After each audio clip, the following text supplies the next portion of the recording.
Kabilang po ang anggulong planado at diversionary tactic lang sa mga inimbisigahan ng Philippine National Police kaugnay sa gulong sa Senado nitong Miyerkules ng gabi.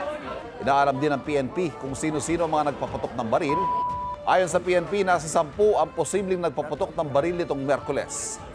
Nanindigan naman si Senate President Alan Peter Cayetano na hindi planado o gawa-gawa ang pamamaril sa Senado para makatakas si Senador Bato de la Rosa. I don't think there's any question. The Senate is under attack, was under attack.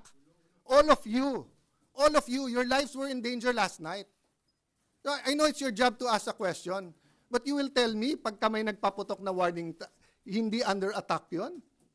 My God. There's speculation, may nagsasabi, kami daw ni Bato nagplano or tinanong nyo. Legitimate question yung tanong nyo. Diversionary. If it was a diversionary tactic, it would crazy. Why? When you did that, lalong dumami yung tao dito eh. Lalong dumami yung police. Napakagaling ko naman mag-orchestrate ng lahat na yan. Kaya kong papunta